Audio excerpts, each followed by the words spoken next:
Leonardo da Vinci, ये नाम सुनते ही जहन में क्या आता है? मोनालिसा, द लास्ट सपर। लेकिन क्या हम असली लियोनार्डो को जानते हैं?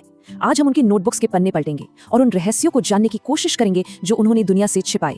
जरा एक मंजर सोचिए, आधी रात का वक्त है, चारों तरफ घना अंधेरा और बीच में सिर्फ एक मोमबत्ती टिमटिमा रही है और उस कांपती हुई रोशनी में सफेद दाढ़ी वाला एक आदमी झुका हुआ है एक लाश पर। वो उसे काट रहा है, उसके अंदर झांक रहा है।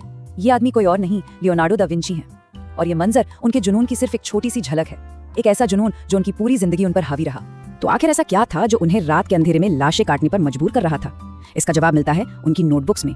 ये सिर्फ कागज के पन्ने नहीं थे, नहीं, ये तो एक जीनियस का पूरा दिमाग था जो कागज पर उकेर दिया गया हो और इसके अंदर छिपे थे कुछ बहुत ही अविश्वसनीय रहस्य। तो आखिर था क्या इन 13,000 पन्नों में? सुनिए, भगवान ने इस दुनिया को कैसे बनाया, उसका डिजाइन कोड, हमारे शरीर के अंदर आत्मा ठीक कहाँ रहती है उसका पता, खूबसूरती का एक मैथमेटिकल फॉर्मूला, हवा में उड़ने के राज और दुनिया को तबाह कर देने वाले हथियारों के डिजाइन भी। ये ज्ञान इतना जबरदस्त और खतरनाक था कि लियोनार्डो को इसे दुनिया की नजरों से छिपाना ही पड़ा। और जब सदियों बाद ये नोटबुक्स दुनिया के सामने आई तो जवाब मिलने के बजाय सवाल और भी गहरे हो गए।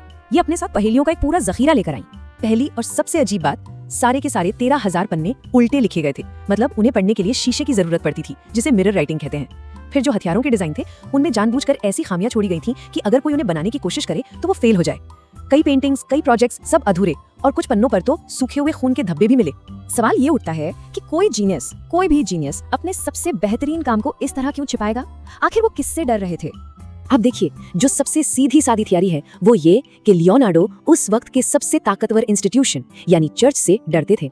और सच कहूं तो ये डर बिल्कुल जायज था। जरा उस दौर की कल्पना कीजिए, 1513 में तो चर्च ने लियोनार्डो को ईसाई विरोधी तक कह दिया था। कुछ साल बाद जियोर्डानो ब्रूनो को सिर्फ इसलिए जिंदा जला दिया गया क्योंकि उन्होंने कहा कि धरती सूरज का चक्कर लगाती है। गैलीलियो, उन्हें तो जिंदगी भर के लिए जेल में डाल दिया गया। लियोनार्डो को ये बात अच्छी तरह पता थी कि अगर उनके राज बाहर आ गए तो उनका हश्र भी कुछ ऐसा ही होगा। ये सब सुनने में बिल्कुल सही लगता है ना? लेकिन क्या ये पूरी कहानी है? क्या सिर्फ चर्च का डर था या फिर सच्चाई इससे कहीं ज्यादा गहरी और कहीं ज्यादा पर्सनल थी? असल में लियोनार्डो की पहेली का जवाब इस बात में नहीं है कि वो किससे छिप रहे थे, बल्कि इस बात में है कि वो कौन थे। उनकी असली पहचान ही इस पूरे राज की चाबी है। देखिए, लियोनार्डो एक नाजायज औलाद थे। उस जमाने में इसका मतलब था आपको स्कूल में दाखिला नहीं मिलेगा, आपको अपने पिता का नाम या उनकी जायदाद नहीं मिलेगी, समाज आपको शैतान का बच्चा कहकर दुत्कारेगा। और ऊपर से लियोनार्डो बाएं हाथ से लिखते थे, जिसे उस वक्त शैतान की निशानी माना जाता था। मतलब जन्म से ही उन्हें समाज ने बाहर का रास्ता दिखा दिया था। लेकिन कहते हैं ना, जो चीज आपको तोड़ती है वही आपको बनाती भी है। जब उन्हें किताबी पढ़ाई से दूर रखा गया तो उन्होंने अपनी आंखें खोल ली और दुनिया को ही अपनी किताब बना लिया। हर चीज को गौर से देखना यानी ऑब्जर्वेशन उनकी भाषा बन गई। जैसे एक दिन वो बस पेड़ों को देख रहे थे और उन्होंने एक ऐसा पैटर्न देखा जो आज तक किसी ने नहीं देखा था। उन्होंने पाया कि अगर एक पेड़ की सारी टहनियों की मोटाई को जोड़ दिया जाए तो वो उसके तने की मोटाई के बराबर होगी। आज इसे हम लियोनार्डो का नियम कहते हैं और ये साइंस का एक बड़ा सिद्धांत है। सोचिए, उन्होंने ये सब सिर्फ देखकर पता लगा लिया। सिर्फ पेड़ ही नहीं, पहाड़ों को देखते देखते उन्होंने ये भी समझ लिया कि दूर की चीजें थोड़ी नीली और धुंधली क्यों दिखती हैं। इसे एटमॉस्फेरिक पर्सपेक्टिव कहते हैं। और इस एक खोज ने पेंटिंग की दुनिया को हमेशा के लिए बदल दिया। और ये सब उन्होंने तब किया जब साइंस के पास इसका कोई जवाब ही नहीं था। तो वो दुनिया को देख रहे थे, समझ रहे थे। लेकिन फिर एक ऐसी घटना हुई, एक ऐसा हादसा जिसने उनके इस देखने के तरीके को एक गहरे अंधेरे जुनून में बदल दिया। बात है 1476 की। लियोनार्डो सिर्फ 24 साल के थे जब उन पर सार्वजनिक रूप से समलैंगिकता का इल्जाम लगाया गया। और ये कोई छोटा मोटा आरोप नहीं था। इसकी सजा थी तड़पा तड़पा कर मारना या फिर जिंदा जला देना।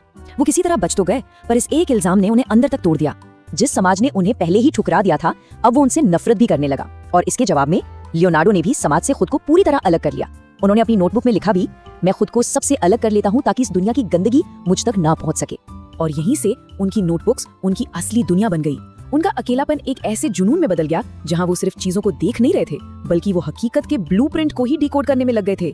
हर चीज के पीछे का कोड, हर चीज के पीछे का राज। इंसानी शरीर को समझने के लिए वो रात के अंधेरे में कब्रों से लाशें निकालकर उन पर स्टडी करने लगे। ये गैर कानूनी था, खतरनाक था, पर वो रुके नहीं।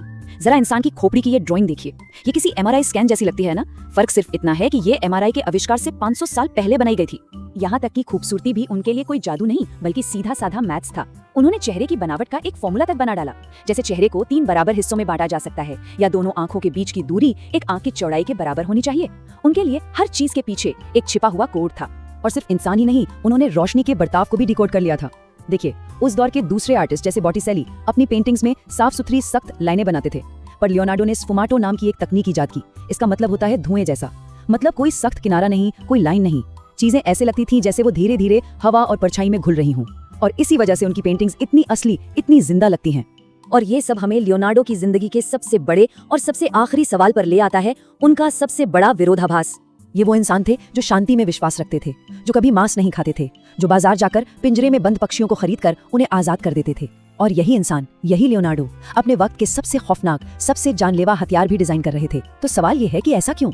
एक ही इंसान एक ही वक्त में हीरो और विलन दोनों कैसे हो सकता है? लेकिन सबसे चौंकाने वाली बात यह है कि अपनी जिंदगी के आखिरी पलों में इतिहास के सबसे महान जीनियस ने कहा कि उनकी पूरी जिंदगी एक फेलियर थी, एक पूरी तरह से नाकामयाबी। उन्होंने ऐसा क्यों कहा? शायद इसलिए कि उन्होंने जितने भी राज दुनिया के सामने खोले, वो सब मिलकर एक और भी बड़े राज को छिपाने की कोशिश कर रहे थे। लेकिन वो आखिरी राज क्या था? वेल, ये कहानी फिर कभी के लिए।